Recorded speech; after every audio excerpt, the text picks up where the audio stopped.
नमस्कार दोस्तों, स्वागत है आप सभी का हमारे YouTube चैनल आलोक ज्ञान गंगा में। मित्रों, हम हाजिर हैं मोह का दूसरा भाग लेकर के।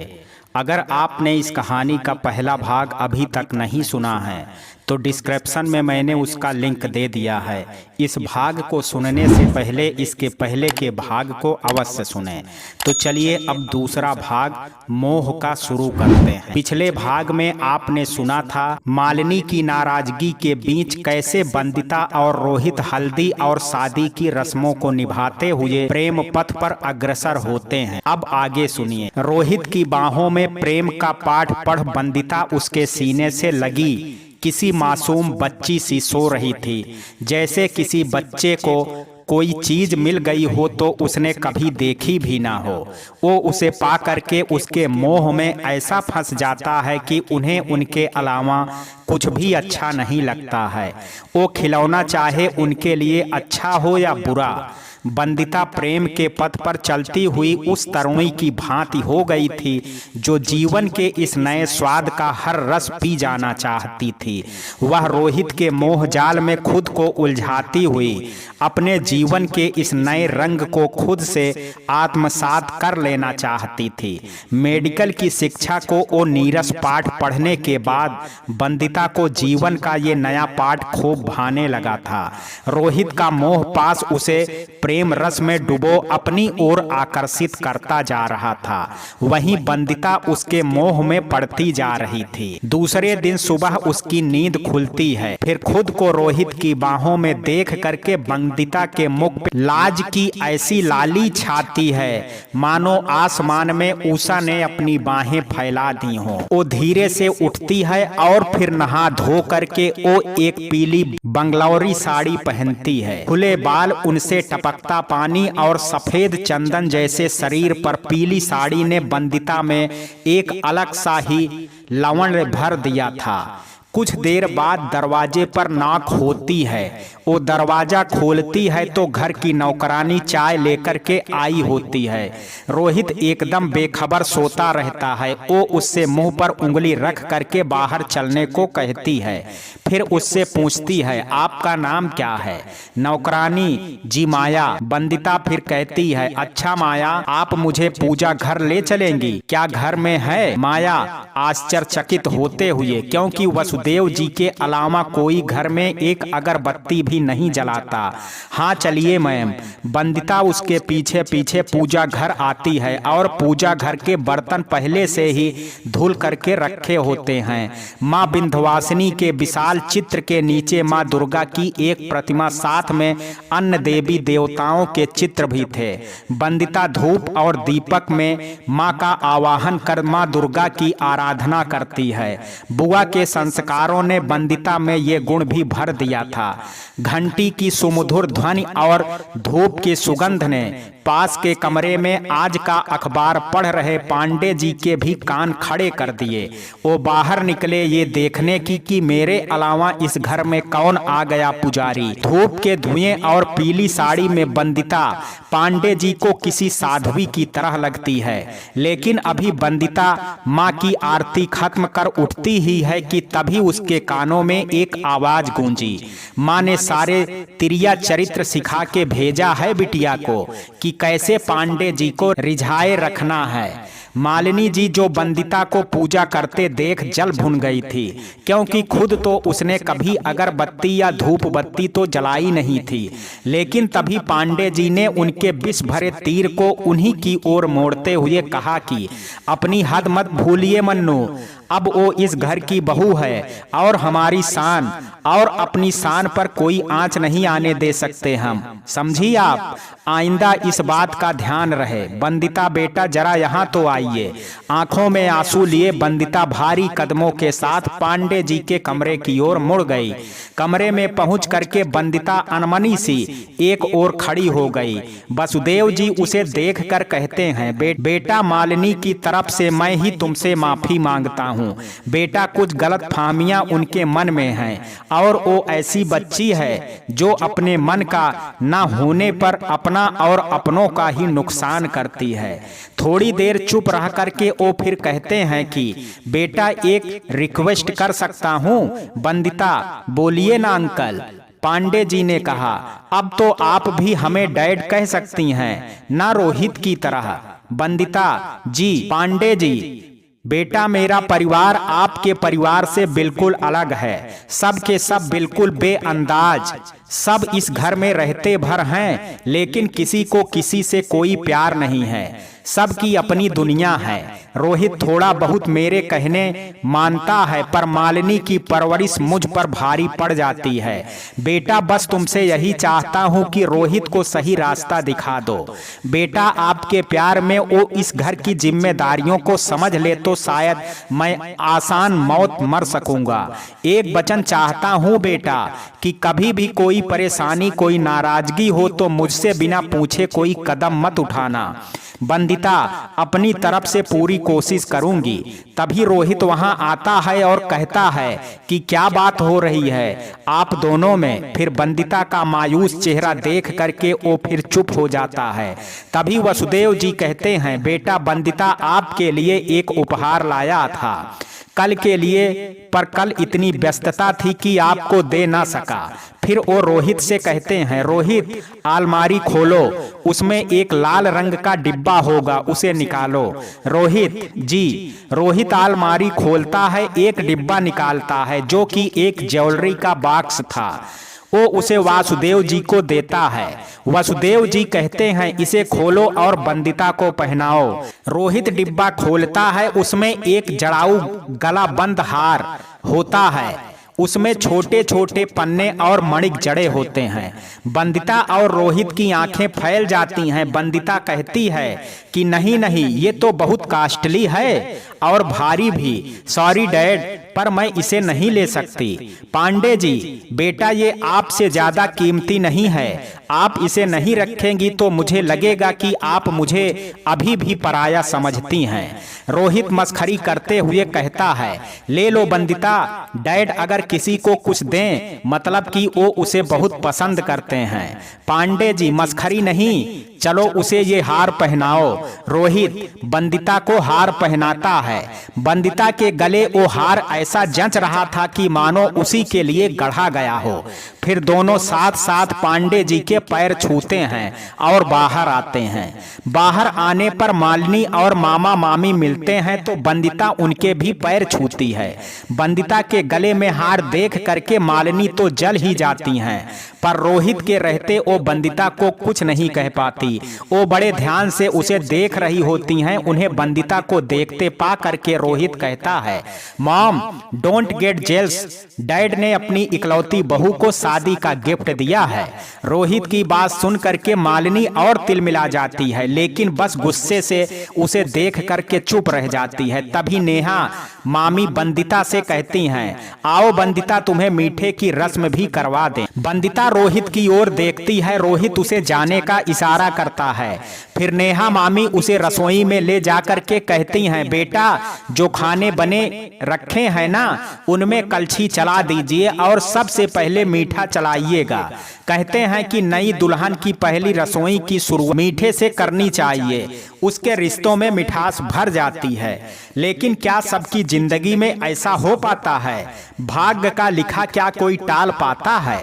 बंदिता वैसा ही करती है। फिर वो सबके लिए चाय बनाती है। सबको चाय सर्व करके वो अपने कमरे में आ जाती है। वहां मालिनी की बातें याद आते ही उसका मन खट्टा हो जाता है। वो मन ही मन सोचती है कि क्या कोई इतना भी गंदा सोच सकता है। तभी नेहा मामी की आवाज उसकी तंद्रा भंग करती हैं। इतने सुंदर चेहरे पर ये उदासी के बादल अच्छे नहीं लगते बंदिता। बंदिता मामी आइए ना। मामी दीदी के बारे में सोच रही हो ना? बंदिता आंटी हमेशा मुझसे नाराज क्यों रहती हैं? हम तो पहले कभी मिले भी नहीं हैं। मामी ने कहा, बंदिता बेटा, दीदी ऐसी ही हैं। अगर उनके मन का कुछ नहीं होता है तो वो ऐसे ही जली कटी सुनाती हैं। मुझसे भी वो ऐसे ही बुझी बुझी बातें करती हैं। बेटा, अब आप इस परिवार का हिस्सा हो तो तुम्हें एक बात कहूं, दीदी की बातों पर कभी ध्यान नहीं देना। अगर दिल पे उनकी बातों को लोगी ना तो जीना मुहाल हो जाएगा।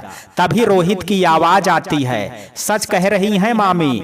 बंधु, माँ जो एक बार ठान ले वो गलत हो सही हो, उनके लिए हमेशा सही ही रहता है। वो अपने अलावा कभी किसी और से प्यार नहीं करती हैं। धीरे धीरे समझ जाओगी उनकी बातों को इग्नोर करने में ही भलाई है। मामी, रोहित सही कह रहा है बंधु, अब तुम्हें ही सबको संभालना है। अच्छा, अब तुम लोग बातें करो और मैं अपनी पैकिंग करती हूँ, शाम को ट्रेन है हमारी। रोहित कहता है, अरे ये क्या मामी, अभी न जाओ छोड़ करके, ये दिल अभी भरा नहीं। मामी, चल बदमाश, अब बंदिता में दिल लगा, मामी अब बूढ़ी हो गई। रोहित, हाय मामी, कितना झूठ बोलने लगी हो। रोहित और मामी की चुहल सुन बंदिता का मूड थोड़ा सही होता है। मामी चली जाती हैं। रोहित आ करके उसके पास बैठता है और कहता है, तो बताइए डॉक्टर साहिबा, क्या खिदमत की जाए आपकी। बंदिता हंसते हुए कहती है कि क्या बताऊं, दिल का हाल बुरा है। रोहित, अरे वाह, मेरी संगत में तुम शायरी भी करने लगी हो। Not bad, not bad. तो डॉक्टर साहिबा की क्या खिदमत की जाए कि उनके दिल को अच्छा हो जाए। बंदिता, घर की याद आ रही है। रोहित, अच्छा तो चलिए आपको मिला लाते हैं, पर पहले मुझे कुछ चाहिए। बंदिता, क्या चाहिए मेरे बाबू को। रोहित, अब इतनी खूबसूरत बीबी से थोड़े से प्यार के अलावा और भी कुछ नहीं चाहिए किसी को। बंदिता हंसते हुए उसके गले में हाथ डाल देती है। चुंबन से शुरू होने वाला प्यार का खेल प्यार की अटखेलियों में बदल जाता है। रोहित बंदिता को अपने प्रेम के रंग में रंगते चला जाता है। बंदिता दिल के डॉक्टर से दिल की मरीज हो जाती है। रोहित का साथ और प्रेम अब उसे भाने लगता है। बंदिता ने रोहित से सच ही कहा था कि अपोजिट अट्रैक्शन कभी कभी सिर्फ मन का ही नहीं अच्छा लगता, अपितु उससे हट करके भी अच्छा लगने लगता है, जो अपने स्वभाव से बिल्कुल ही विपरीत हो। शाम को रोहित बंदिता को आइसक्रीम खिलाने के बहाने उसके घर लेकर के जाता है। बंदिता और रोहित को देख करके सब खुश हो जाते हैं। बंदिता की खुशी उसके चेहरे से झलक रही होती है। राजेश जी रोहित से सबका हाल चाल पूछते हैं। मधु जी और बुआ जी भी दोनों की बलैया लेते हैं। अमित और सनाया उन्हें आज रात बाहर कहीं खाने के लिए ऑफर करते हैं, पर दोनों मना कर देते हैं और बताते हैं कि मामी आज जाने वाली हैं। फिर दोनों घर के लिए निकलते हैं।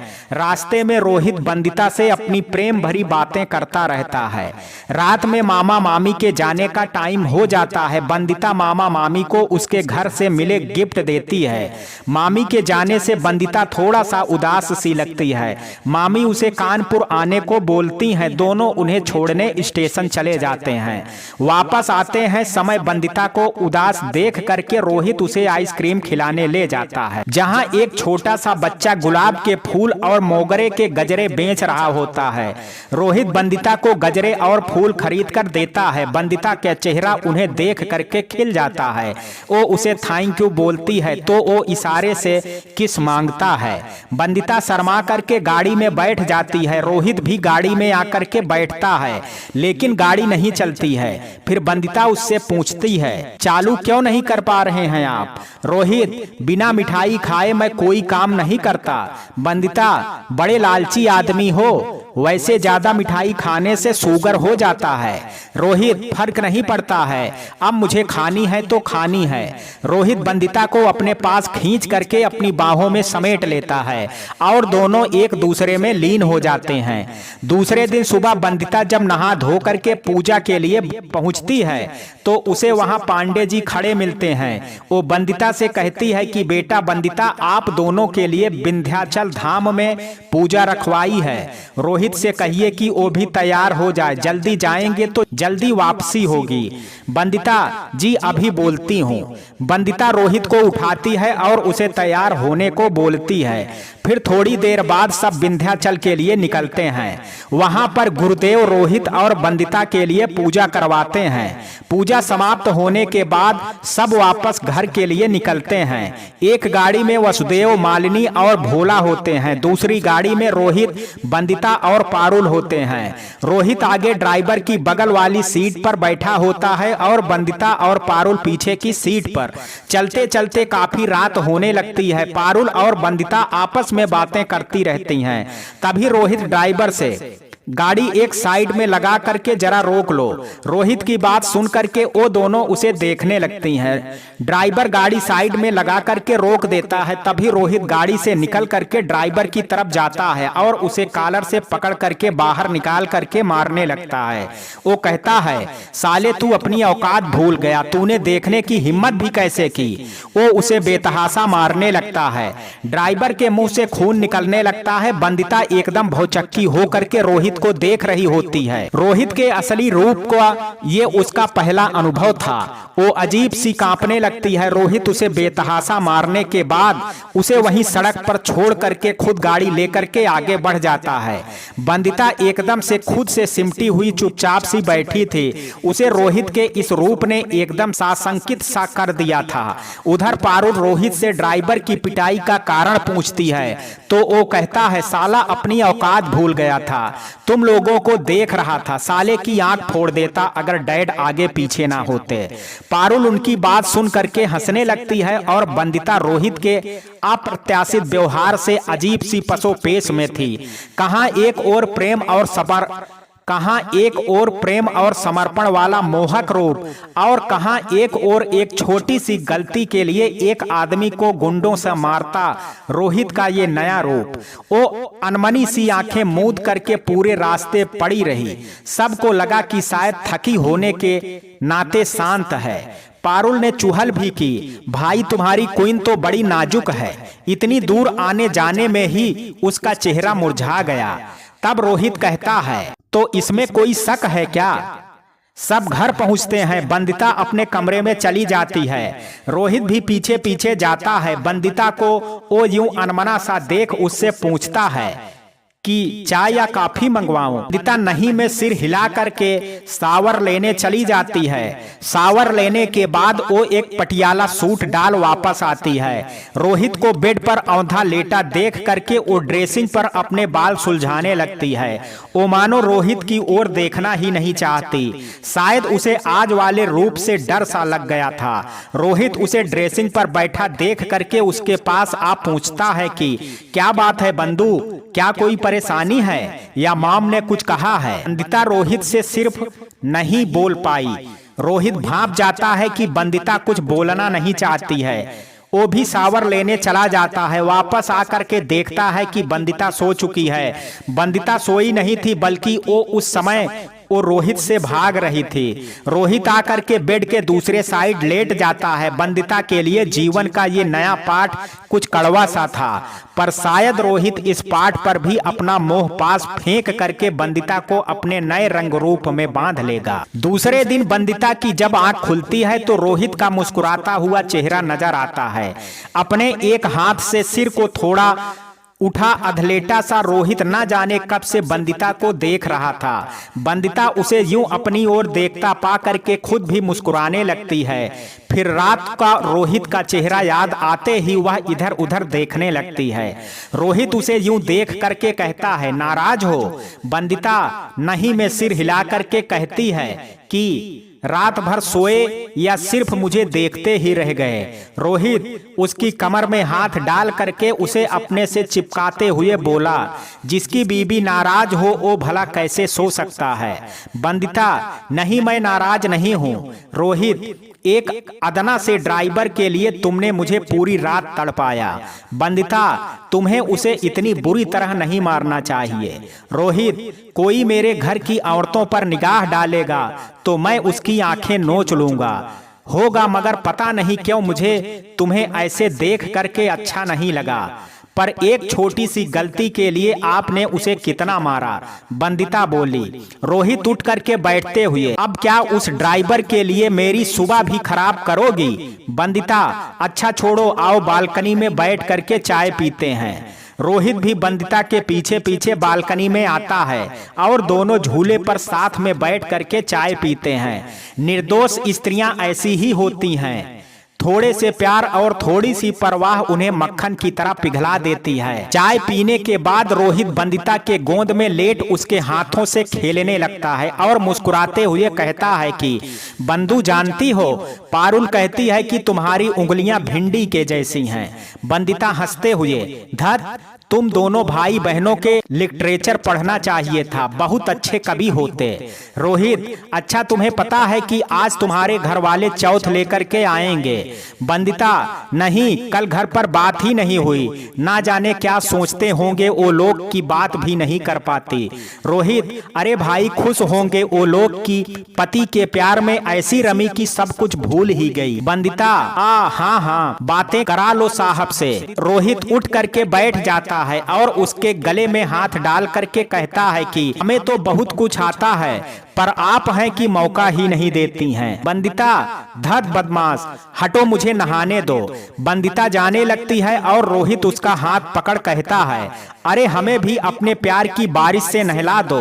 बंदिता खिलखिलाती हुई उससे हाथ छुड़ा करके जाने लगती है तो वो गाता है, अभी न जाओ छोड़ करके दिल अभी भरा नहीं। बंदिता पास आती है तो वो उसकी कमर में बाहें डाल करके अपने मुंह उसके पेट के पास चिपका लेता है। बंदिता उसके गले में हाथ डाल करके उसके सर को चूमते हुए उसके बालों को उंगलियों से बिखेर देती है और कहती है कि थोड़ी देर सो जाओ, फ्रेश हो जाओ। रोहित, बंधु। बंदिता, हूँ। रोहित, मेरे साथ कहीं चलोगी? बंदिता, कहाँ? रोहित, नाम बताऊं तभी जाओगी? बंदिता, ओके, जब चलना होगा तब बता देना, बट अभी तो छोड़ो, घर वाले क्या सोचते होंगी कि कैसी बहू है, 10 बजे तक सोती है। रोहित खड़े होकर के उसे अपनी गोद में उठा करके बेड पे लाता है और उसके पास लेटते हुए कहता है कि सबकी चिंता है, बस मेरी नहीं है। बंदिता खिलखिलाने लगती है, फिर वो पानी से नहाने के बजाय रोहित के प्रेम वर्षा में भीगने लगी। मोह एक नशे की तरह होता है, लोग जानते हैं कि वो गलत हैं, पर वो उसके पास में उलझते चले जाते हैं, जैसे कीट पतंगे जानते हैं कि दीमक उनकी जिंदगी का अंधेरा है, फिर भी वो उसकी तरफ खींचे चले जाते हैं। वैसे ही किसी के मोह में फंसा आदमी अपने सम्मोहन की तरफ ऐसे ही खींचा चला जाता है, उसका सब गलत भी सही लगने लगता है। रोहित के प्रेम रस से भीगने के बाद बंदिता नहाने चली जाती है। बंदिता नहा करके वापस आती है तो देखती है रोहित की आंख लग गई होती है। वो उसका सिर सहला करके नीचे चली जाती है। नीचे आने पर उसे पारुल, मालिनी और तान्या डाइनिंग टेबल पर मिलती हैं। आज चिड़िया शिकारी के पास खुद ही आ गई थी। टेबल पर आकर के वो सबको गुड मॉर्निंग कहती है, जवाब सिर्फ पारुल देती है। राम जी उससे नाश्ता सर्व करने के लिए पूछते हैं तो बंदिता उनसे खुद ले लेने को कहती है। राम जी के जाते ही तान्या बंदिता को कहती है, सुना है दिल की डॉक्टर हो। बंदिता सिर उठा करके तान्या को देखती है, फिर वो मालिनी जी की तरफ देखती है तो दोनों के चेहरे पर कमोबेश एक ही जैसे भाव थे। तब वो सिर झुका करके डोंगे से पोहा निकाल करके खाने लगती है। तान्या फिर कहती है, दिल की डॉक्टर थी तो अपने दिल का इलाज क्यों नहीं किया? मेडिकल पढ़ते पढ़ते आदमियों को कैसे पढ़ाती? क्या ये भी कहीं से पढ़ लिया था क्या कि अंकल और रोहित दोनों को अपने जाल में फंसा लिया? बंदिता स्तब्ध रह गई उसकी बात सुनकर के। तभी पारुल तान्या पर चिल्लाती हुई कहती है कि डोंट यू डेयर तान्या, भाई अगर सुन लेगा ना तो तुम्हारी जान ले लेगा। पारुल की बात सुन करके मालिनी कहती है कि दूसरों के लिए तुम अपनी बेस्ट फ्रेंड पर चिल्ला रही हो तान्या, क्या गलत कह रही है वो? तभी पारुल कहती है कि बंदिता सी इज आ ब्लडी बिच, भाई ने इससे शादी नहीं की ना, ये तो तुम्हें सुना रही है, तुम इसकी बात पर ध्यान मत दो और रूम में जाओ। तभी रोहित की आवाज गरजती है कि क्यों रूम में जाए बंदिता, ये उसका भी घर है और वो जहां चाहे वहां जा सकती है।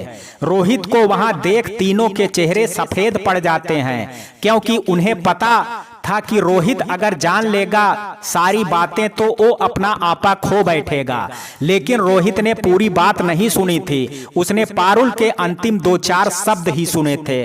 वो आकर के बंदिता के बगल में बैठता है और कहता है कि बता क्या कह रही थी बंदिता से। पारुल, नहीं, वो यहाँ कंफर्टेबल नहीं थी तो मैं उसे आपके पास जाने के लिए बोल रही थी। रोहित तान्या की ओर घूरते हुए, मुझे पता है वो क्यों कंफर्टेबल नहीं थी। क्यों तान्या, तुम्हें पता है?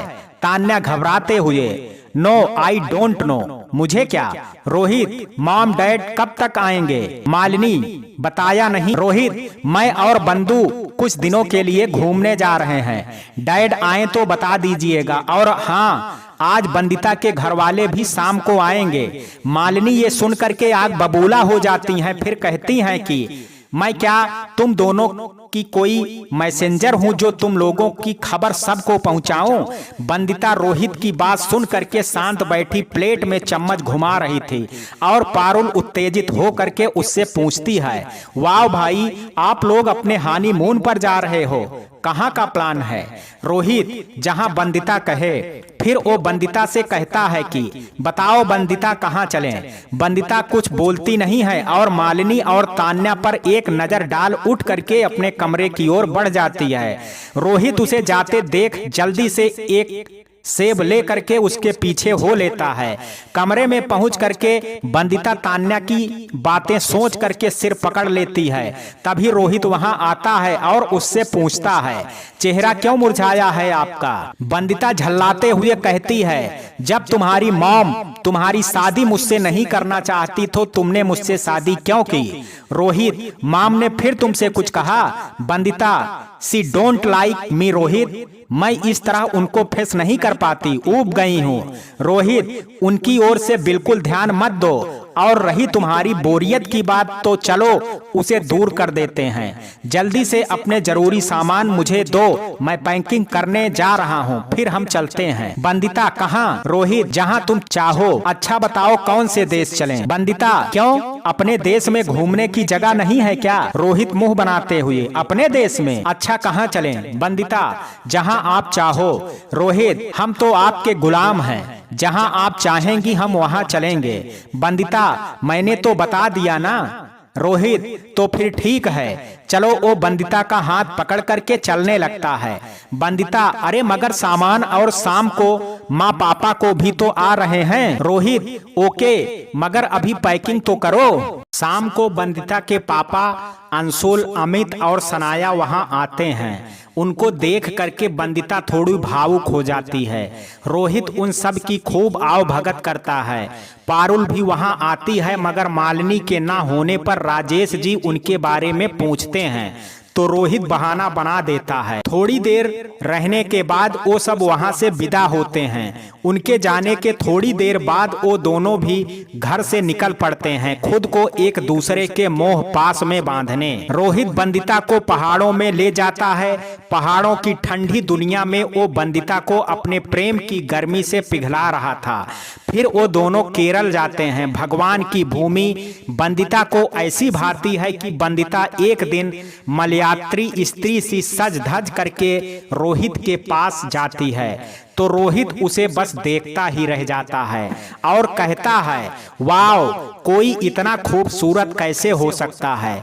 Bandita, because of you. Rohit bed से कूद करके उसके पास पहुंच जाता है और अपने हाथ उसकी कमर में डाल उसे अपने पास खींच उसके कान और गले को अपने ओंठों से सहलाते हुए कहता है, तुम कहो तो हम तुम्हें मिस वर्ल्ड बना दें। बंदिता उसके गले में झूलती हुई कहती है, हूँ, हमें तो सिर्फ तुम्हारी बंधु रहना है और कुछ नहीं। रोहित, हूँ तो चलो तुम्हें अपनी बंधु बना दो। बंदिता, धर, हर समय बस मस्ती, चलिए अभी हमें कहीं घूमना है।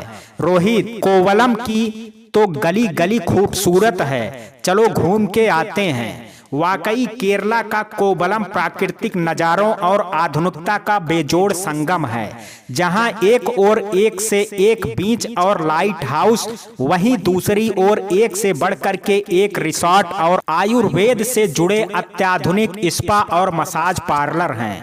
बंदिता जहां केरल की खूबसूरती और रोहित के प्रेम में न्यौछावर होती है, वहीं रोहित बंदिता की खूबसूरती में। दोनों के प्रेम का ये मधुमास सच में शहद सा मीठा था। जहां रोहित के प्रेम की चाशनी में लिपटी बंदिता थी, तो वहीं बंदिता के रोम रोम का प्यासा रोहित था।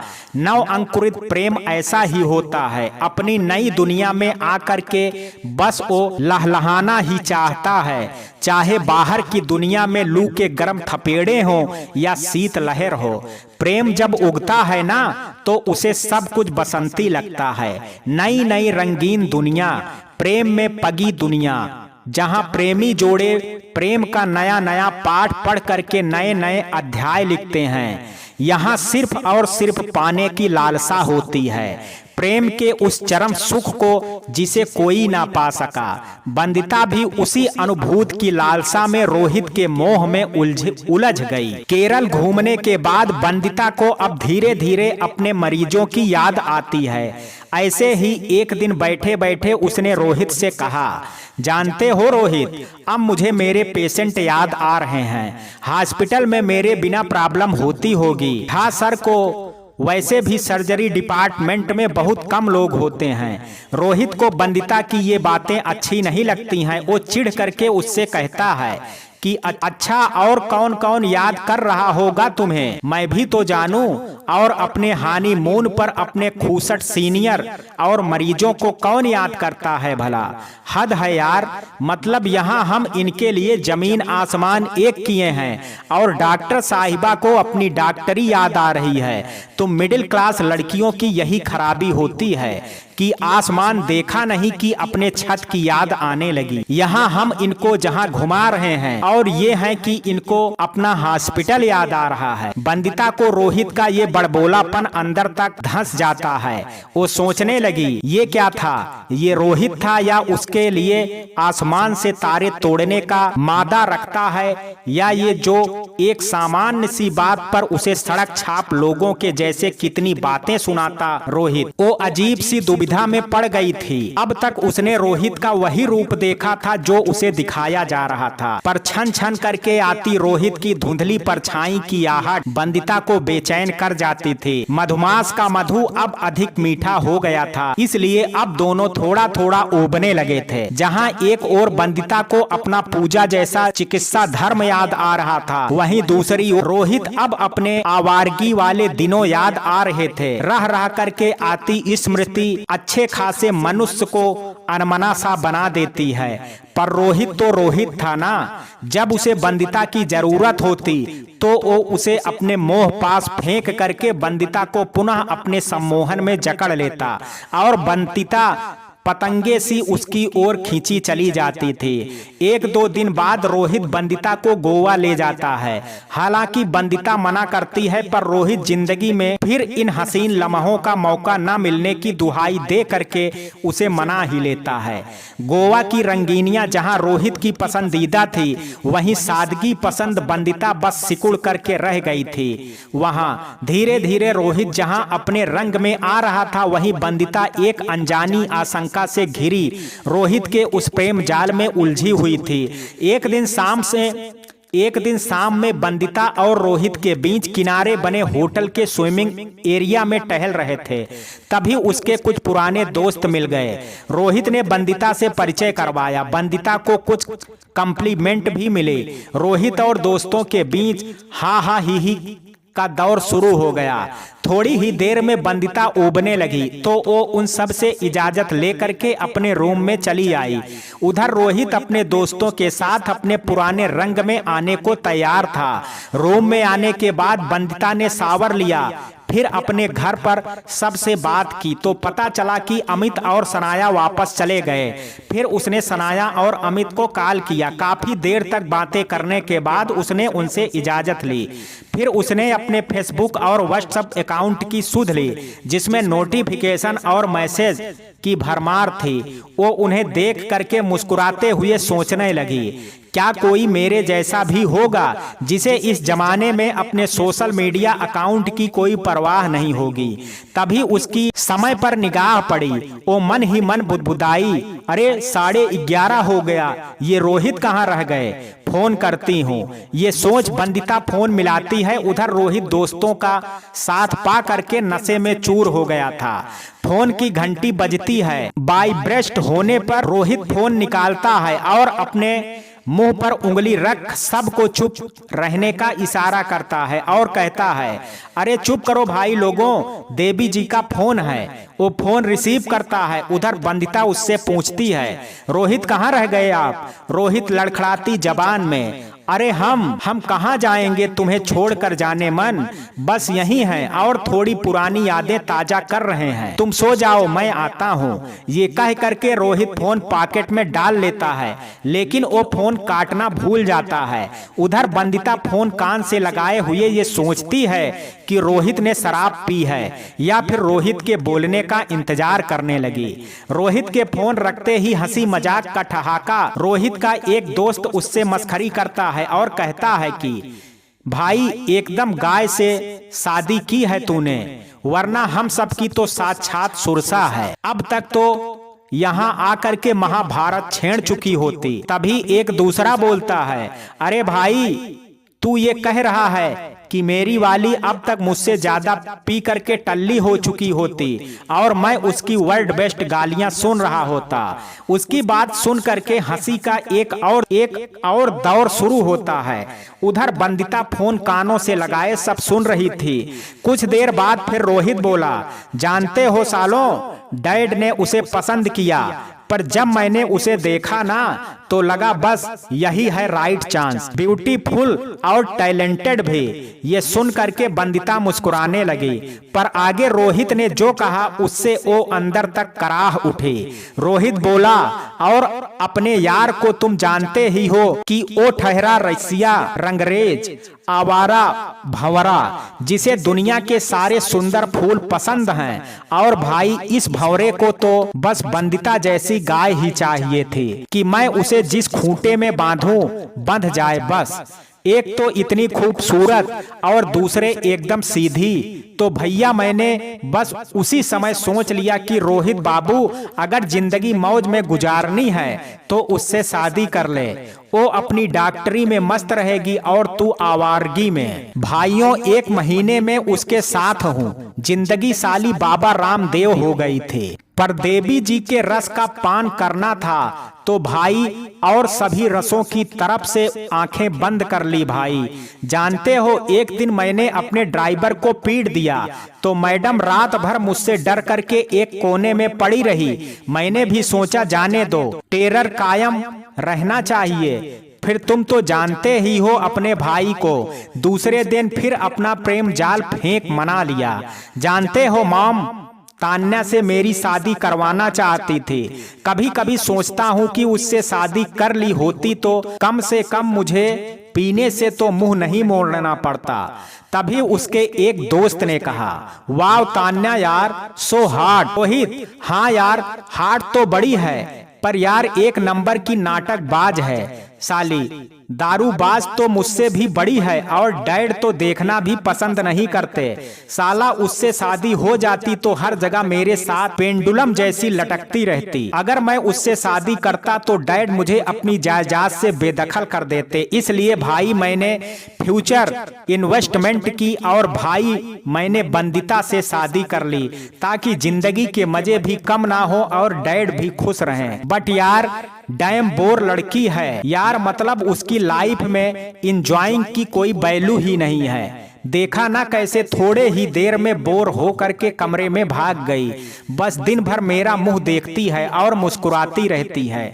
मैं जो कहूँ बस उसके लिए वही सही है। इसलिए भाई थोड़ा बोर तो होता हूँ, पर सोचता हूँ कि डैड खुश रहेंगे तभी तो ऐश रहेगी। और एक और सच जाना कि जिंदगी में ऐश करनी हो तो पढ़ने पढ़ाने के लिए वाली लड़कियों से शादी कर लो। वो दिन भर पढ़ने पढ़ाने में बिजी रहेंगी और हम भाई अपनी रंगबाजी और आवाज आवारगी में। अपनी तो भाई लाइफ सेट, बाहर आशिक आवारा और घर में पति बेचारा। हा हा हा की आवाज गूंजने लगती है। उधर बंदिता को तो मानो जमीन ही हिल गई थी। रोहित का कहाँ हर शब्द उसके कानों में गूंज रहा था।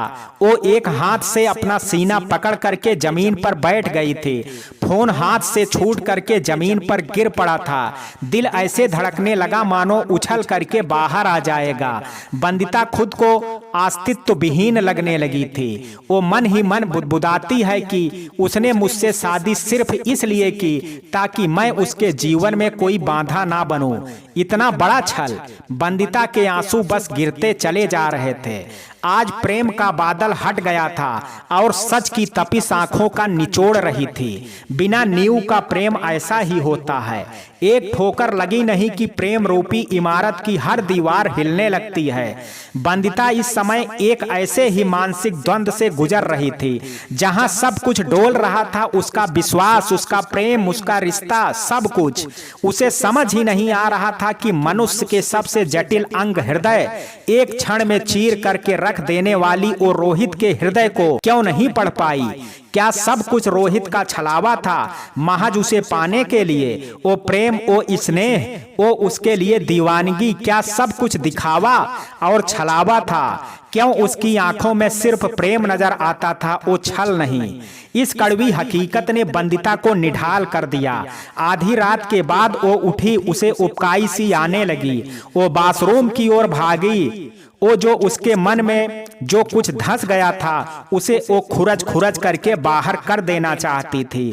बड़ी देर तक बेसिन के पास खड़ी होने के बाद वो शावर खोल करके उसके नीचे बैठ गई। पानी की धार पड़ते ही वो फूट फूट करके रोने लगी। फिर कुछ देर रोने के बाद वो बाहर निकली और उसने एक निश्चय किया। वो बाथरूम से बाहर आई और कपड़े बदले। दरवाजा खोल उसे डोर स्टॉपर से टिका अधखुला छोड़ दिया। खुद आकर के खिड़की के पास लगे सोफे पर बैठ गई। रात लगभग 2 बजे रोहित लड़खड़ाते हुए वापस आया। दरवाजे पर टिकते ही दरवाजा खुल गया। किसी तरह सहारा लेकर के वो बेड तक आता है। नाइट लैंप की धुंधली रोशनी में बंदिता की छवि दिखती। वो किसी तरह उसके पास जाने की जुगत में उठा, लेकिन बेड के पास लगे काउच से भिड़ा और उसी पर गिरकर सो गया। पीना भी एक अलग मोह होती है। पीने वाला जानता है कि इसे पी करके मैं अपनी सुध बुध खो बैठूंगा, पर वो उसे पीने का मोह नहीं त्याग पाता है। वो उसे अपने हर गम में हर खुशी का साथी बना करके उसके मोह में उलझता ही जाता है। रोहित सो गया और बंदिता पूरी रात उसी सोफे पर बैठी उस छलिए के छल से कैसे छली गई सोच रही थी। उसे रोहित से नहीं स्वयं से घृणा हो रही थी। क्यों वो रोहित के मोह में फंस गई। रोहित के हर स्पर्श की अनुभूति उसके रोम रोम में चींटियों की भांति प्रतीत हो रही थी। उन चींटियों से लड़ते हुए जब वो थक गई तो वो फिर से नहाने चली गई। मानो आज वो पानी में रोहित का हर स्पर्श बहा देगी। नहा करके उसने नारंगी रंग का सूट पहन लिया। मक्खन सी काया, नारंगी रंग का वस्त्र और पानी टपकते हुए बाल में वो किसी तपस्विनी सी दिख रही थी। नहाने के बाद आदतन वो ड्रेसिंग तक गई और सिंदूर की डिबिया उठाई और जैसे ही आईने में अपना चेहरा देखा, उसे रोहित की वो बातें फिर कान में हथौड़े सी बजने लगी। हाथ कांपने लगा, डिबिया गिर गई, सिंदूर बिखर गया। पुनः उसके भीतर स्वयं पर क्रोध का उफान उठा जो आंखों से रक्त बन करके उमड़ पड़ा। वो फिर उसी सोफे पर जा करके निढाल हो गई। तभी उसके फोन की घंटी बजी। फोन पांडे जी का था। फोन की घंटी बजने पर रोहित भी अधजगा सा हुआ और नींद में ही बोला कि बंधु फोन उठाओ। फोन बजकर कट गया। कुछ देर बाद रोहित का फोन बजा। रोहित ने फोन उठाया और आंखें बंद किए ही बोला, प्रणाम डैड। पांडे जी खुश रहो, कैसे हो तुम लोग? रोहित जी अच्छे हैं। पांडे जी तुम दोनों को गए काफी दिन हो गए थे, तो फिक्र हो रही थी बंदिता कहाँ है। रोहित, हूँ बंदिता। बंदिता वो नहा धो करके सोफे पर बैठी है, बात कराएं आपकी। पांडे जी, हाँ। रोहित किसी तरह उठते हुए बंदिता के पास पहुंचता है और फोन उसे देता है। बंदिता फोन लेती है, उधर से पांडे जी बोलते हैं, आप कैसी हो बेटा? बंदिता, मुझे घर आना है अंकल, अपने बेटे से कहिए कि वो हमें यहाँ से ले आए। पांडे जी एक अजनबी आशंका में डूबते हुए, क्या हुआ बेटा? रोहित ने कोई बदमाशी की है क्या? बंदिता, मुझे घर आना है, अभी आज के आज। पांडे जी, ठीक है, मैं रोहित से कहता हूँ। उधर रोहित बंदिता की बात सुन करके एक ऊहापोह से जूझते हुए उसकी ओर देख रहा था। बंदिता ने फोन उसके पास सरका दिया। रोहित ने फोन उठाया, उधर से फोन पर पांडे जी बोले, उसे तुरंत घर लेकर के आओ, जीना मुहाल कर दिया है तुम सब ने मिल करके, और अगर इस बार तुमने कुछ किया होगा ना तो मुझसे बुरा कोई ना होगा। उसे तुरंत घर लेकर के आओ। रोहित, जी पापा।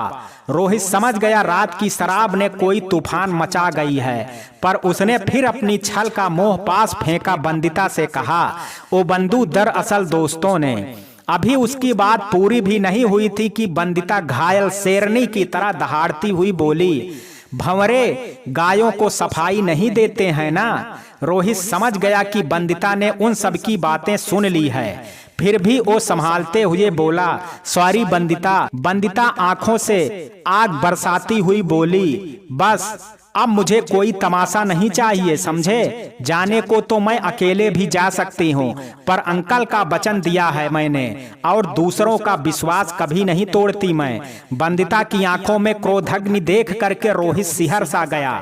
वो चुप हो गया, काउच पर बैठ गया और फिर थोड़ी देर बाद उठ करके बाहर चला गया।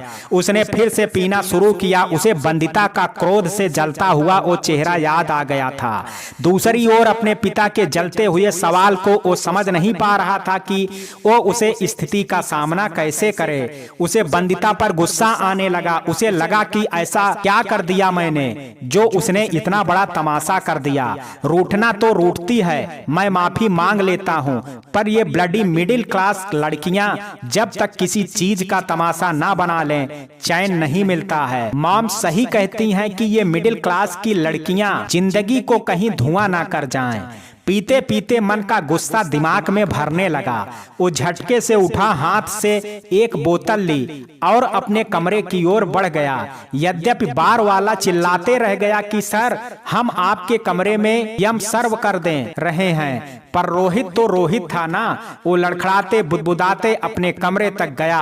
रूम की बेल बजाई। बंदिता ने उठ करके दरवाजा खोला। दरवाजा खुलते ही पूरे घर में ऐसी गंध आई कि उसकी नाक में घुसा जा रहा था। वो बाथरूम की ओर दौड़ पड़ी। ये गंध उसकी पहली साक्षात्कार था। उसे यूं उबकाई लेते देख करके रोहित का गुस्सा और बढ़ गया। वो बाथरूम के दरवाजे पर खड़ा हो दरवाजा पीटने लगा। ओपन द डोर डॉक्टर साहिबा। अरे हाँ, कैसे खोलोगी? आपको तो पीना पसंद ही नहीं है ना? हाँ हाँ, यू मिडिल क्लास कैटलस, तुम लोगों ने खाने और पढ़ने के अलावा और कोई दुनिया देखी भी कहाँ है?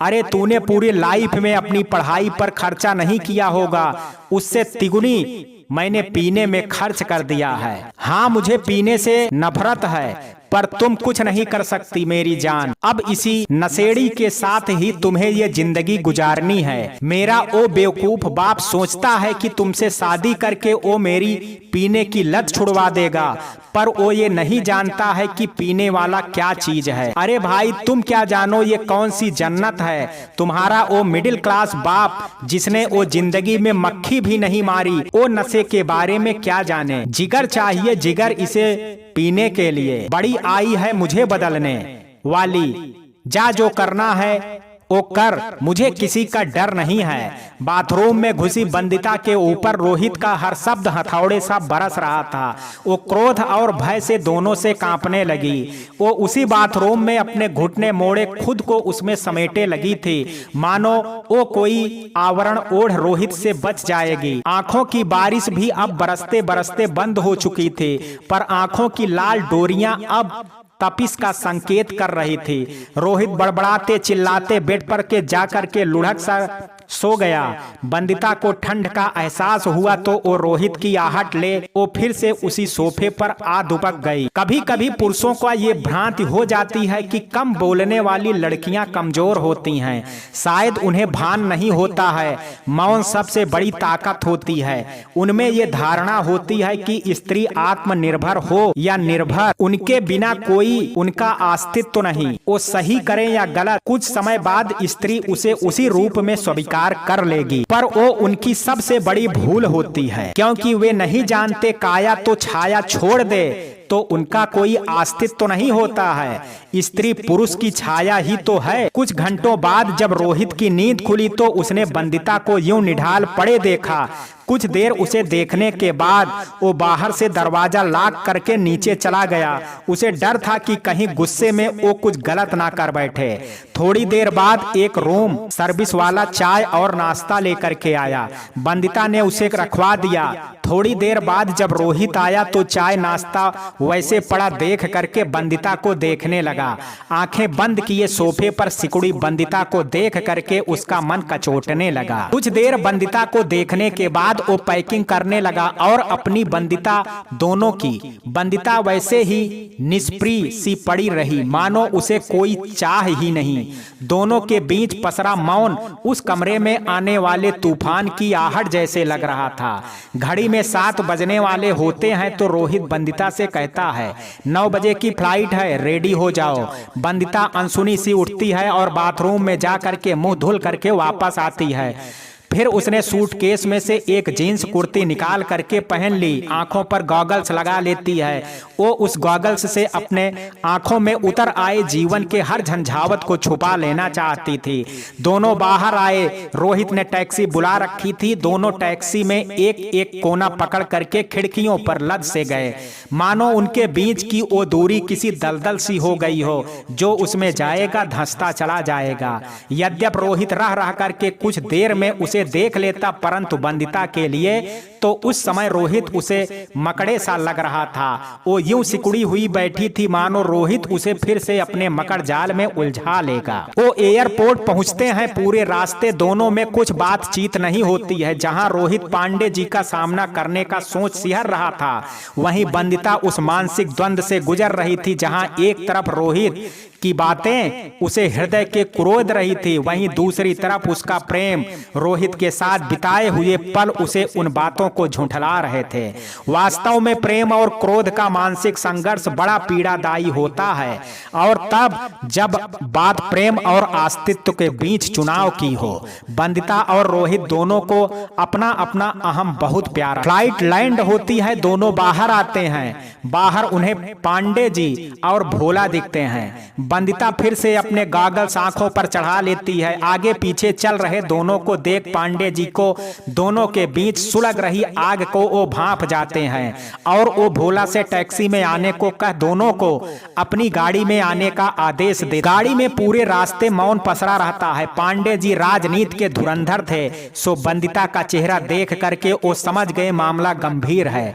गाड़ी में पसरा मौन दोनों बाप बेटे की धड़कनें बढ़ा रहा। सब घर आते हैं। बंदिता सीधे अपने कमरे में चली जाती है। वह पांडे जी अपने कमरे में जाते हुए रोहित को अपने पीछे आने का आदेश देते हैं। उधर सातिर मालिनी रोहित और बंदिता का हाव भाव देख करके समझ जाती है कि आग में घी डालने का समय आ गया है। उधर पांडे जी के कमरे में पांडे जी रोहित के ऊपर बरस रहे थे। रोहित उनसे कह रहा था कि वो दोस्तों ने पिला दी तो बंदिता नाराज हो गई। पांडे जी, रोहित 9 महीने पेट में बस नहीं रखा तुम्हें, लेकिन तुम्हारी रंग रंग से वाकिफ हूं मैं। संतान से मोह भी बड़ा अनूठा होता है। माता पिता अपने बच्चों के मोह में संसार के हर सही गलत सबको अपना लेते हैं कि उनकी संतान सुखी रहे। उधर बंदिता कमरे में बिताए हुए पलों को याद करके सोच रही थी कि रोहित उनके साथ ऐसा कैसे कर सकता है। उसके कहे हर शब्द उस कमरे में गूंज रहे थे। कानों पर हाथ धरे वो फफक पड़ी। मन ही मन वो उस घड़ी को कोसने लगी जिसमें उन्होंने अपने रोहित को अपने मन में बड़ा जगह दी। भी दरवाजे पर कोई नाक करता है। बंदिता उठ करके दरवाजे दरवाजा खोलती है। राम जी हाथों में खाने पीने की ट्रे लिए खड़े थे। राम जी, नमस्ते बिटिया, चाय और खाना आपका। सफर से आई हैं, थक गई होंगी, इसलिए रोहित बाबा ने मुझे सब कमरे में पहुंचाने को कहा है। ये सुन करके बंदिता का मन फिर बिफर सा गया, लेकिन फिर पिछले 2 दिनों की घटनाएं और बीते उस मोह पर हावी हो गई। उसने राम जी से कहा कि चाय छोड़ करके सब लेते जाइए। राम जी चाय रख करके चला जाता है। नीचे पांडे जी और रोहित दोनों उससे पूछते हैं। फिर पांडे जी राम जी से बंदिता को उनके कमरे में भेजने के लिए कहते हैं। राम जी ऊपर जाकर के बंदिता को उनका बात कहता है। बंदिता राम जी से थोड़ी देर में आने की बात कहती है। थोड़ी देर बाद बंदिता नीचे पांडे जी के रूम में जा रही होती है कि उसे पारुल मिल जाती है। बंदिता बेमन से मुस्कुराते हुए पारुल को अभी जवाब दे ही रही होती है कि पारुल बेहोश हो करके गिर जाती है। बंदिता के मुंह से जोर से चीख निकल जाती है, पारुल। पारुल के गिरते ही बंदिता पारुल का चिल्ला पड़ती है। सब दौड़ करके उसके पास आते हैं। रोहित पारुल को उठा करके पांडे जी के कमरे में लाता है। बंदिता भी उनके पीछे पीछे आती है। पांडे जी उसे पारुल को देखने को कहते हैं और उसकी नब्ज वगैरह चेक करती है। जैसे जैसे वो उसे चेक करती है, उसके चेहरे का तनाव बढ़ता जा रहा था। पांडे जी की पारखी आंखों ने उस तनाव की लकीरों में आने वाले नए तूफान को भांप लिया था। उन्होंने उसकी ओर देखते हुए पूछा, क्या बात है बंदिता? बंदिता पारुल के मुंह पर पानी के छींटे मारते हुए बोली, ओ सी इज वेरी वीक, आप किसी गायनोक से कंसल्ट कर लीजिए। अनजाना डर मुंह को आने लगा। फिर वो कठोरता का आवरण ओढ़ते हुए बोले, साफ साफ कहिए बंदिता। बंदिता आंखें बंद करते हुए बोली, I think she is pregnant. क्या बकवास कर रही हो लड़की? अब तुझे कुछ ना मिला तो तू मेरी बेटी पर ये कलंक लगा रही है। मालिनी दहाड़ी। रोहित चिल्लाते हुए, चुप करिए मॉम, अपनी करनी का ठीकरा किसी दूसरों के सिर मत फोड़िए, ये सब आपकी छूट का नतीजा है। उधर पारुल को होश आने लगा। पांडे जी सिर पकड़ करके बैठ गए थे। पारुल का चेतना आने पर रोहित उस पर चिल्लाते हुए मारने दौड़ा। मालिनी उसके सामने आकर के खड़ी हो गई। पांडे जी ने रोहित को डांटते हुए बोले, ये समय क्रोध का नहीं धैर्य का है। घर की इज्जत अब अपने हाथ में है। पांडे जी अपने जीवन के सबसे कठिन दौर से गुजर रहे थे, जहां उनका पूरा परिवार और प्रतिष्ठा दांव पर लगी थी। कलंक का छोटा सा छींटा उनके धवल व्यक्तित्व और राजनीतिक जीवन के पतन का कारण बन सकता था। वास्तव में व्यक्तित्व का मोह ही व्यक्ति को अपने जीवन में कुछ भी कर गुजरने का प्रेरक हो जाता है। पांडे जी ने आनन फानन में अपने जान पहचान के एक डॉक्टर के लड़के से शादी तय कर दी। घर में विवाह की तैयारी होने लगी। पारुल ये शादी नहीं करना चाहती थी और कहीं ना कहीं वो अपने इस अनचाहे ब्याह को कसूरवार बंदिता को मानने लगी। उसके अनुसार अगर बंदिता डैड को ना बताती तो शायद कुछ और हो सकता था। मालिनी भी मन मार करके पांडे जी की इस काम में सहयोग कर रही थी। अपनी चिढ़ की वजह से आए दिन पारुल और मालिनी बंदिता को जली कटी सुनाती रहती थी। एक दिन बात इतनी बढ़ गई कि बंदिता ने अपने घर जाने का मन बना लिया। वो वसुदेव जी का इंतजार करने लगी। उनके आते ही उसने उनसे अपने घर जाने की इच्छा जताई। वसुदेव जी समझ गए कि जरूर किसी ने कुछ कहा होगा। उन्होंने बंदिता के आगे हाथ जोड़ लिए और बोले, बंदिता बेटा, हम अपने परिवार की तरफ से आपसे क्षमा मांगते हैं। बेटा, हम बस इतना चाहते हैं कि पारुल की शादी तक हमें थोड़ा समय दे दीजिए। बंदिता उस सरल हृदय पिता का इतना द्रवित देख करके पिघल गई और उनके हाथ पर अपना हाथ रख करके सहानुभूति दे दी। उसी समय रोहित कमरे में आ गया। वो बंदिता को देखने लगा। रोहित को इस तरह देखते हुए पांडे जी ने उससे पूछा, कुछ कहना है तुम्हें रोहित? रोहित, हाँ डैड, वो कार्ड आ गए हैं, आप बता दें तो हम सब तक ये पहुंचा आए। बंदिता कमरे में चली जाती है। पांडे जी और रोहित बात करने लगते हैं। उसी दिन रात में बंदिता अपने कमरे के सोफे पर लेटी थी। गोवा से आने के बाद से रोहित और उसका आमना सामना ना के बराबर था। वो सोफे पर सोने लगी। रोहित देर रात तक आता और पलंग पर सो जाता। अक्सर तो वो कमरे में आता ही नहीं, अगर आता तो जब तक वो सो करके उठता बंदिता हॉस्पिटल चली जाती। एक दिन बंदिता बस ऐसे ही अधलेटी सी सोफे पर पड़ी थी कि दरवाजा खुलने की आहट आई। नाइट लैंप की धुंधली रोशनी में उसने देखा कि तान्या रोहित को सहारा दिए हुए कमरे में लेकर के आ रही थी। वो उठ करके बैठ गई और उसने लाइट जला दी। तान्या ने रोहित को बेड पर लेटाया और कुटिल मुस्कान से बंदिता की ओर देखने लगी। बंदिता यूं ही सतर्क बैठी उन दोनों को देख रही थी। बंदिता पर कोई प्रभाव ना पड़ता देख करके वो बंदिता के पास आई और कहा, ऐसी वाइफ का क्या फायदा कि पति बेचारा दूसरों का सहारे ले। उसकी बात सुन करके बंदिता भी एक विष भरी तिरछी मुस्कान लिए बोली, खुद किसी की बीबी ना बन पाई तो दूसरे के पतियों को सहारा देने का काम शुरू कर दिया है क्या? बंदिता की बात सुन करके तान्या तिलमिला गई और उसने उसे थप्पड़ मारना चाहा तो बंदिता ने उसका हाथ पकड़ लिया और बोली, डोंट यू डेयर। मैं बोलती नहीं इसका मतलब ये नहीं कि मुझे बोलना नहीं आता। मैं तुम जैसे के मुंह नहीं लगती। और हाँ, मत भूलो कि मैं अब भी उसकी बीबी हूँ। 1 मिनट में इस घर से उठा करके बाहर फिकवा दूंगी। तान्या बहुत पछताओगी, बोल करके पैर पटकती हुई चली गई। तान्या के जाने के बाद वो सोफे पर बैठे रोहित की ओर देख सोच रही थी कि क्या कोई ऐसे दोहरे चरित्र का भी हो सकता है। एक वो जो दीवानों की तरह प्यार करे, दूसरा उसके भीतर का छुपा शैतान जो हर खूबसूरत चीज को अपना हक समझता हो। बंदिता अपनी सोच में इतनी मगन थी कि रोहित कब उसके पास आ बैठा उसे पता ही नहीं चला। फिर वो बंदिता के पांव पकड़ करके रोने लगा और बोला, तुम्हें सिर्फ मेरी कमी दिखती है, प्यार नहीं। तुम ऐसे रूठी रहोगी तो मैं क्या करूंगा? जानती हो, जब तुम्हें कोई छूता है ना, उसका हाथ जबरदस्ती पकड़ करके झाड़ते हुए तो मेरा मन करता है कि मैं उसके हाथ उखाड़ लूं, पर क्या करूं, वो मेरे डैड है ना, कुछ भी नहीं कर सकते।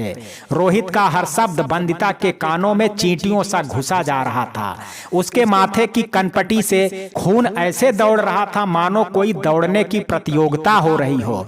वो फिर बोला उसके ऊपर लगभग झुकते हुए, यू नो बंदिता, तुम इतनी खूबसूरत हो कि सब तुम्हें चाहने लगे हैं। डैड भी तुम्हें बहुत चाहते हैं। अगर वो यंग होते ना तो वो तुमसे शादी कर लेते।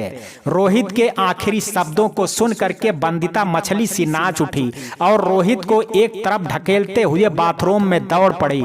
नशे में धुत रोहित वहीं सोफे पर ही लुढ़क गया और उधर बंदिता बेसिन पर झुकी ऐसे उल्टी कर रही थी मानो भीतर के सारे अंग भी बाहर आ जाएंगे। उसे रोहित से घिन सी आने लगी।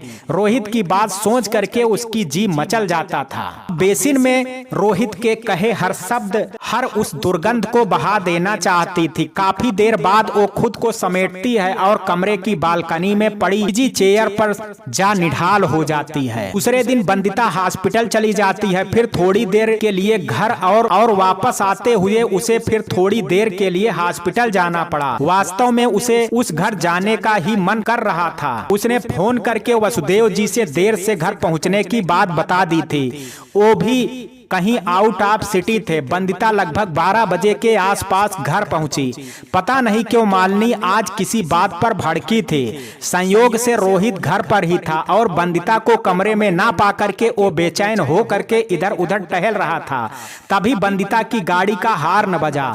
वो समझ गया कि बंदिता आ गई। वो जल्दी से आकर के हाल में बैठ गया। बंदिता को आधी रात घर में घुसते देख करके मालिनी को मौका मिल गया। वो लगभग चिल्लाते हुए बोली, ये कोई सराय है क्या कि कोई भी जब चाहे तब आ जा सकता है?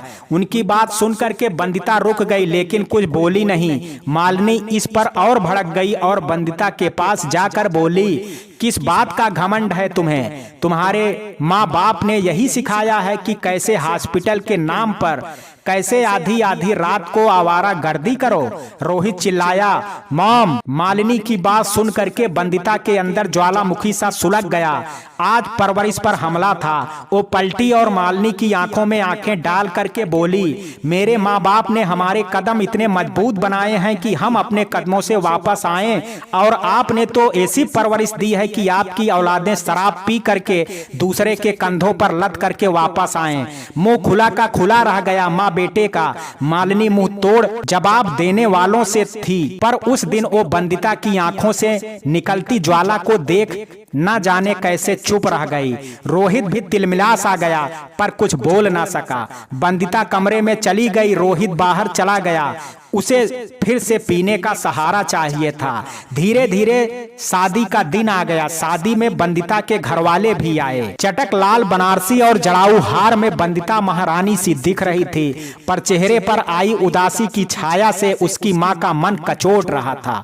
वो बार बार बंदिता से सब ठीक होने की बात पूछ रही थी और बंदिता तबीयत ठीक ना होने का बहाना बना रही थी। वास्तव में इन कुछ ही दिनों में इतना कुछ घट गया और खाने पीने का ध्यान न रखने से बंदिता कमजोर दिखने लगी थी। संयोग से उसे फोटो सेशन के दौरान चक्कर सा आ गया। रोहित उसे संभालने चला तो बंदिता ने उसे झटक दिया। मधु जी ने सब देख लिया। फिर दूसरे दिन पारुल की विदाई के बाद जब राजेश जी पांडे जी से घर जाने की अनुमति लेने गए तो उन्होंने बंदिता को कुछ दिन घर ले जाने की बात पूछी। पांडे जी ने अनुमति दे दी। वे बंदिता का साथ लेकर के घर चल दिए। इतने दिनों बाद घर आने की खुशी बंदिता के चेहरे पर झलका। मधु जी को कुछ अटपटा सा लगा। वो उन्होंने पूछा कि रोहित तो दिखा नहीं कमरे में और मैंने तुम दोनों की बात करते भी नहीं देखा पूरी शादी में। इस तरह उसे बिना बताए यहाँ आने से वो नाराज नहीं हो जाएगी? बंदिता, माँ शादी से पहले ही हम दोनों में बात हो गई थी कि मैं पारुल की शादी के बाद आप लोगों के पास आऊंगी। तभी राजेश जी बोले, बेटा दिन भर सीरियल देख देख करके हर बात पे शक करना तेरी माँ की आदत बनती जा रही है। पर राजेश जी क्या जाने कि माँ बेटी के चेहरे को आईने सा पढ़ लेती है। बंदिता धीरे धीरे सामान्य होने लगी। घर से हॉस्पिटल और हॉस्पिटल यही उसकी जिंदगी।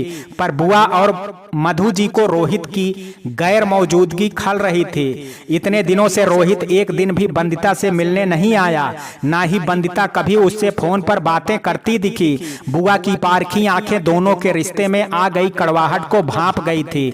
उन्होंने बंदिता से इस विषय में पूछा, पर वो उनसे कुछ कह ना सकी। एक दिन मालिनी की बंदिता का वो हार याद आया। रोहित घर पर नहीं था तो वो उसे बंदिता के कमरे में ढूंढने लगी। हार ना मिलने पर उन्हें लगा कि बंदिता उसे अपने साथ ले गई, जबकि रोहित ने एक दिन बंदिता की याद में उस हार और बनारसी साड़ी को अपने सीने से लगाए सो गया और सुबह इसी तरह उन दोनों को एक में ही लपेट दराज में नीचे डाल दिया। हार को ना पाकर के मालिनी का पारा 7वें आसमान पर था। वे मन ही मन बुदबुदाने लगी, बाप का माल है, लेकर के बाप को घर भरने चली गई। बाद में कह देगी कि गायब हो गया तो महामूर्ख ससुर जी दूसरा ला देंगे। उन्होंने तान्या को फोन किया और उसे लेकर के बंदिता के घर चल दी। संयोग से सब घर पर ही थे। डोरबेल बजी। मधु जी ने दरवाजा खोला। मधु मालिनी को देख करके खुश हो गई और बोली, अरे मालिनी जी आइए आइए। मालिनी, हम यहाँ बैठने नहीं आए हैं, अपनी बेटी को बुलाइए। मधु, आप अंदर तो आइए। तब तक राजेश जी और बंदिता भी आ गए। बंदिता को देखते ही मालिनी की ज्वाला और भड़क गई। वे बोली, मेरे बेटे की जिंदगी खराब करके तुम यहाँ आराम से बैठी हो। अरे मैं तो पहले ही समझ गई थी कि तुम अपना घर भरने को ये शादी की है। कहाँ है वो हमारा करोड़ों का हार? अभी तुरंत के तुरंत उसे वापस करो। मधु, राजेश जी और बुआ सब बातों से अनजान मालिनी की इतनी घृणित बात का मतलब ही नहीं समझ पा रहे थे। उधर बंदिता एक मननी गर्विता थी। वो सतर भाव से आंखें बंद किए उन आरोपों को सुन रही थी। उसे अब मालिनी के जहर भरी बातों की आदत पड़ गई थी। मालिनी फिर बोली, मैं जानती हूँ तू बड़ी ढीठ है, इतनी आसानी से वो हार नहीं देगी। अगर तुमने वो हार नहीं दिया तो मैं पुलिस रिपोर्ट कर दूंगी। तभी बंदिता बोली, मेरे बाप ने मुझे इस लायक बना दिया है कि आज नहीं तो कल मैं उस जैसा हार खरीद लूं। और पहली बात तो यह कि मैं ऐसा कोई काम नहीं की, और दूसरे ये कि जा करके पहले अपने घर में पूछिए कि कहीं आपके शराबी बच्चों ने उसे बेच करके शराब तो नहीं पी लिया। मालिनी बंदिता का प्रति उत्तर सुन करके जल सी गई और उठ करके ये कहते हुए मारने चली कि 2 टके की लड़की तेरी ये हिम्मत। पर बीच में बुआ ने आकर के उनका हाथ पकड़ लिया। बुआ बोली, मालिनी जी आप अपनी हद मत भूलो, वरना मैं पिछला उखाड़ने पर आई ना तो तुम कहीं मुंह दिखाने लायक नहीं रहोगी। ये तुम जो मालिनी का नकाब ओढ़े घूम रही हो ना, वो नकाब उतर जाएगा। वास्तव में मालिनी के मायके में ही बुआ जी का ससुराल था। बंदिता की शादी में बुआ जी की ससुराल से आए लोगों ने मालिनी उर्फ मालती की हकीकत से परिचित करा दिया। उनके अनुसार वसुदेव जी की शादी मालिनी उर्फ मालती की बड़ी बहन से तय हुई थी। उस समय वसुदेव जी बहुत बड़े तो नहीं थे, हाँ जननेता के रूप में अपनी पहचान बना लिए थे। उनकी शादी के दिन पता नहीं कैसे मालिनी की बड़ी बहन की छत से गिर गई और उनके घरवालों ने जवाब डाल करके वसुदेव जी से मालिनी की शादी कर दी।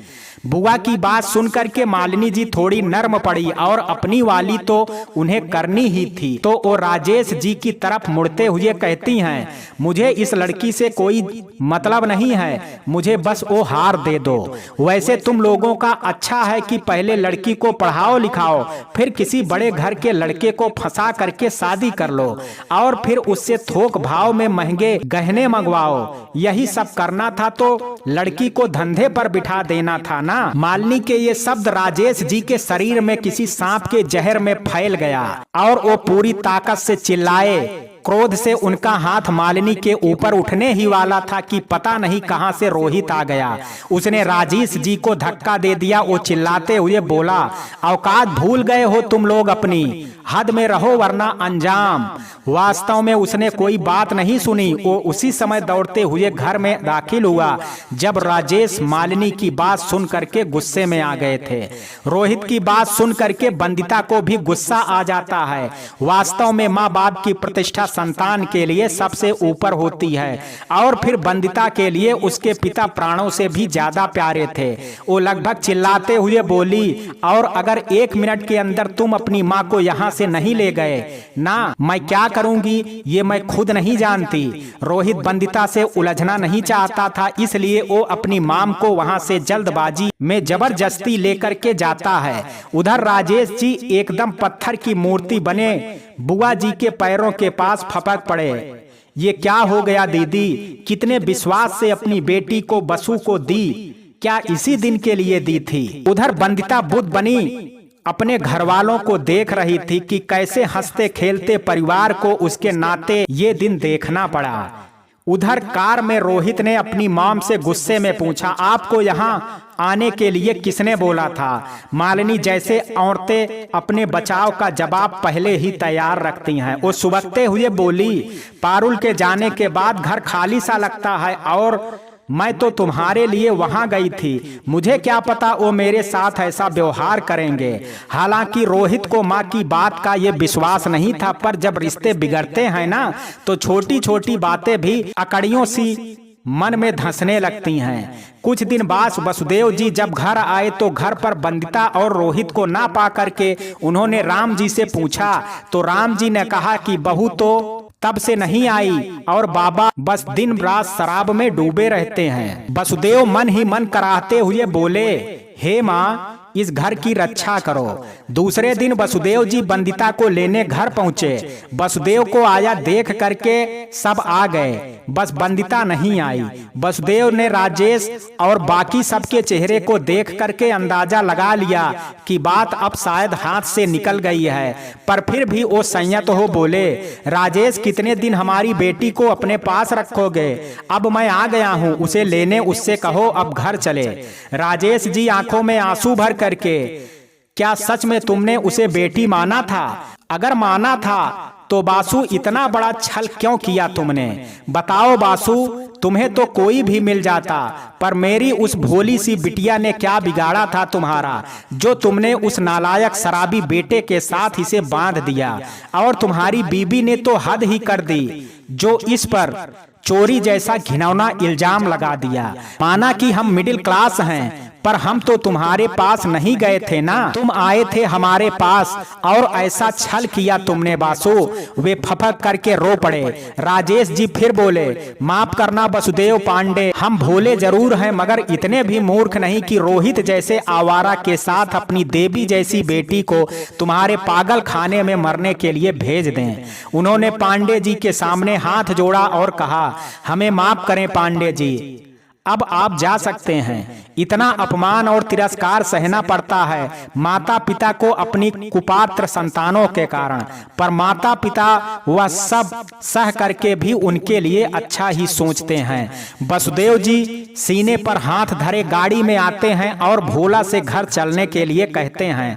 घर पहुंच करके सामने रोहित पड़ता है। एक दीनता का भाव लिए वो रोहित को देखते हैं और अपने कमरे में चले जाते हैं। रोहित उन्हें ऐसे देख एक अजीब आशंका से भर जाता है। वो भोला से पूछता है कि क्या बात है भोला, डैड इतना परेशान क्यों हैं? वो भैया जी, वो साहब बंदिता भाभी के घर गए थे, जब से वहां से निकले तब से ऐसे ही, भोला ने अटकते हुए कहा। रोहित समझ जाता है कि क्या हुआ होगा। दूसरे दिन प्रदेश के सारे अखबारों में यही खबर थी कि हृदय गति रुकने से प्रदेश के स्वास्थ्य मंत्री वसुदेव पांडे जी की मृत्यु। मनुष्य देह मोह के पराधीन होती है। जब तक वो जीवित रहता है मोह उसे अपना दास बना एक कठपुतली की तरह नचाता रहता है। कभी स्वयं का मोह, कभी धन का मोह, कभी प्रतिष्ठा का मोह तो कभी संतान का मोह। सदैव वो किसी न किसी मोह में फंस करके अपन संपूर्ण जीवन काट लेता है। वसुदेव जी के साथ भी ऐसा ही हुआ।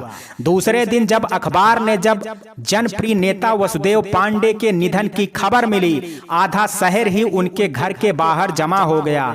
अखबार पढ़ते ही राजेश जी, हाय दीदी ये देखो ये क्या हो गया, कह करके अपनी छाती पकड़ करके बैठ गए। सब उनकी ओर क्या हुआ बोल करके दौड़ पड़े। उन्होंने अखबार की ओर इशारा किया। बंदिता ने जैसे ही अखबार उठा उसे खोला, उसके हाथ से भी पेपर छूट गया। वो भी पास के सोफे पर बैठ गई और आंखों से आंसू गिरने लगे। बुआ जी के पूछने पर उसने उन्हें बताया कि वसुदेव अंकल नहीं रहे। बुआ जी, क्या भगवान ये क्या हो गया? फिर वे थोड़ा संभल करके बोले, उठो राजेश, ये समय यहाँ बैठ करके शोक मनाने का नहीं है। बंदिता को लो और वहां जाओ वरना अनर्थ हो जाएगा। बुआ जी आने वाली उस विपत्ति की बात भांप गई और ये बात बोली, बड़े बुजुर्ग ऐसे ही होते हैं, वे अपनी अंतिम शक्ति तक किसी रिश्ते को टूटने से बचाने की कोशिश करते हैं। बंदिता के हाथ कांप रहे थे, वहीं राजेश जी भी बेसुध से थे। तो मधु जी ने टैक्सी बुलाई और वे सब वहां पहुंचे। हजारों लोगों की भीड़ और वो दोनों कोई पूछने वाला नहीं। तभी मयंक किसी काम से बाहर आया तो उसने बंदिता को देखा और उन्हें अंदर ले गया। वे एक तरफ जाकर के खड़े हो गए। बंदिता की नजर सफेद साड़ी पहन आंचल मुंह में लिए सुबकती मालिनी जी पर पड़ी। पास ही बैठी पारुल बिलख रही थी। रोहित लाल लाल सूजी हुई आंखें लिए सब आने जाने वालों से हाथ जोड़ करके खड़ा था। रोहित को देख करके बंदिता के पेट अजीब सी मरोड़ होने लगी। वो पास जा उसे अपनी बाहों में समेट लेना चाहती थी। धीरे धीरे लोग वहां से जाते हैं और कुछ इक्का दुक्का रिश्तेदार रुक करके अंतिम यात्रा की तैयारी में जुट जाते हैं। तभी रोहित की नजर बंदिता पर पड़ती है। रोहित ने बंदिता की तरफ देख हारी हुई मुद्रा बना नजरों से उससे कहा कि ये क्या हो गया बंदिता? बंदिता ने उसे आंखों से ही संबल दिया, पर कोई था जो नजरों के इस भरोसे को तोड़ने की कोशिश में था। उसने मालिनी जी के कान में कुछ कहा तो उन्होंने बंदिता को देखा।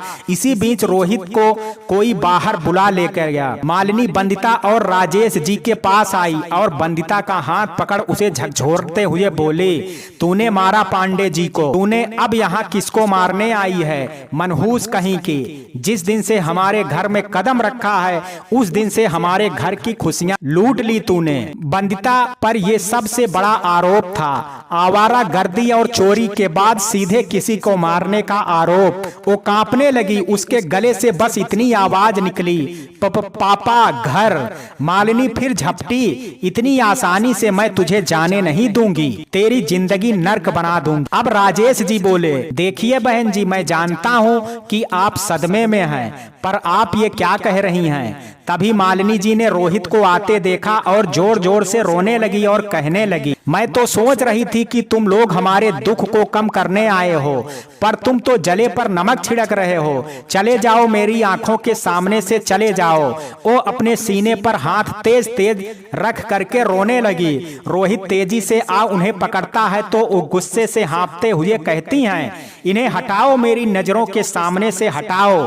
वो रोहित के सीने से लिपट कर कहती हैं, देखना, ये कह रहे हैं कि हमने मारा है तेरे डैडी को, हमने, हटा दो इन्हें। सुन करके राजेश जी बोले, ये क्या कह रही हैं आप, आज के दिन भी। तभी रोहित दहाड़ते हुए कहता है, आपने सुना नहीं मेरी माँ ने क्या कहा, आप जा सकते हैं, हमें किसी की जरूरत नहीं है, जाइए यहाँ से। ये सुन करके राजेश जी बंदिता का हाथ पकड़े हुए उसे लेकर के चले जाते हैं। रिश्तों को बिगाड़ने में परिस्थितियां आग सा काम करती हैं।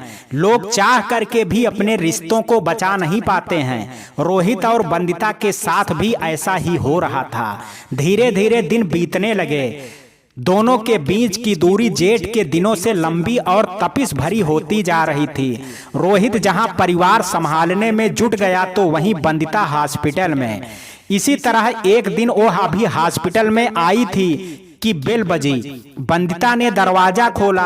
सामने अपनी कुटिल मुस्कान लिए तान्या खड़ी थी। बंदिता उसे देखने लगी।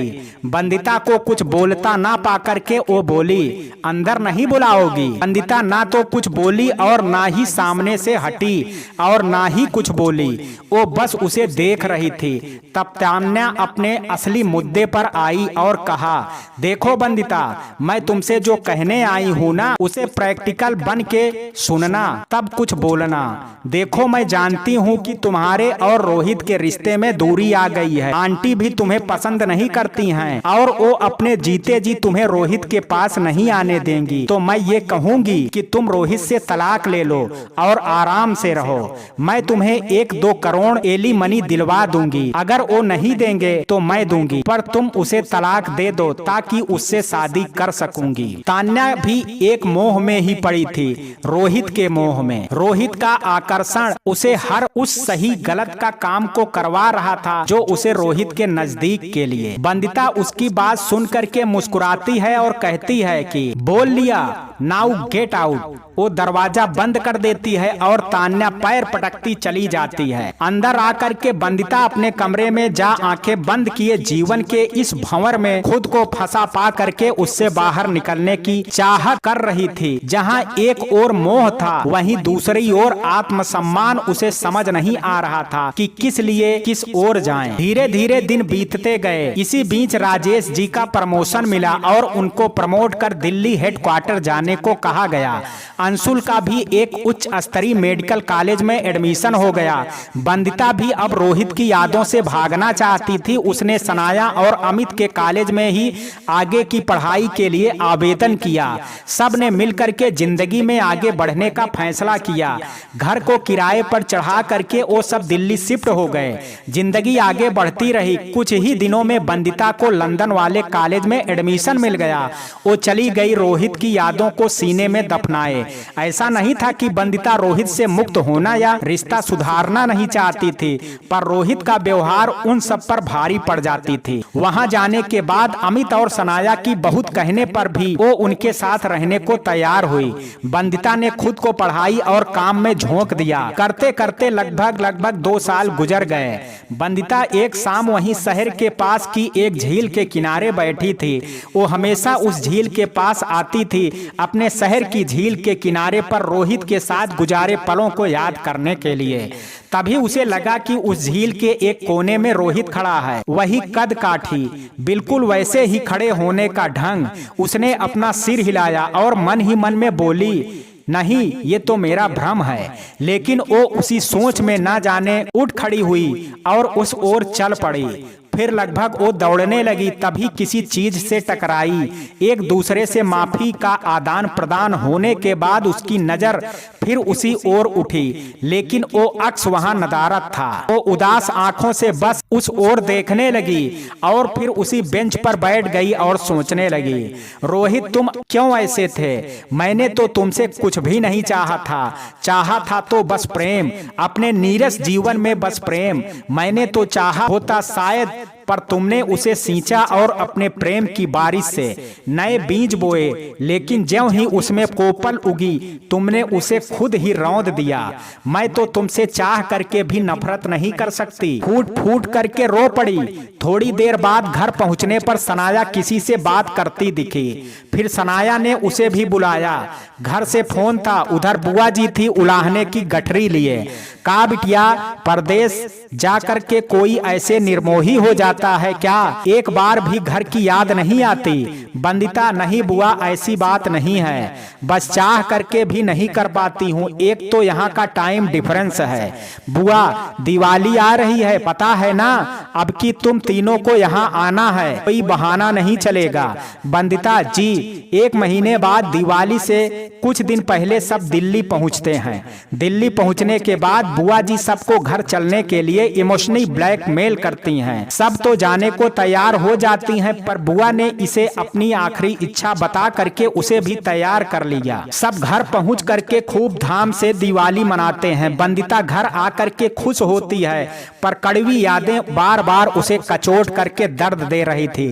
रोहित बहुत याद आ रहा था उसे। सनाया उसके दर्द को बखूबी समझ रही थी, पर वो चाह करके भी कुछ नहीं कर पा रही थी। दूसरे दिन जब शहर घूमने निकलते हैं, शहर में पूरे रास्ते उसे बी हार्ट केयर सेंटर के होल्डिंग लगे दिखे। ना जाने क्यों बार बार उसकी नजरें उस होल्डिंग पर टिक जाती। फिर सब एक रेस्टोरेंट पहुंचते हैं। बंदिता वहां पहुंच करके ठिठक जाती है। ये वही रेस्टोरेंट रहता है जिनमें रोहित और बंदिता पहली बार काफी पर आए थे।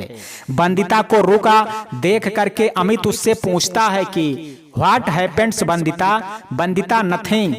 सब अंदर आते हैं और काफी और कुछ खाने के आइटम के साथ मजाक मस्ती करते हैं, पर बंदिता काफी के प्याले में अपनी पुरानी यादें घोल रही थी। रोहित की यादों और बंदिता से एक जंग सी हो रही थी।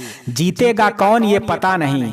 हर याद उसे खट्टी मीठी गोली सी कभी मन में खटास सी भर दे रही थी, तो कभी मिठास सी। मोह के भंवर में फंसी थी। तभी अंशुल की आवाज से उसकी तंद्रा टूटी। क्या बात है दीदी, आप कहाँ खो गई? If you are not feeling well तो घर चलें। बंदिता, नहीं नहीं, चलो अब कहाँ चलना है? सनाया बोल पड़ी, मुझे तो ढेर सारी ट्रेडिशनल इंडियन कपड़े लेने हैं, स्पेशल चिकन करी वाले, तो किसी मॉल या शॉप पर चलो।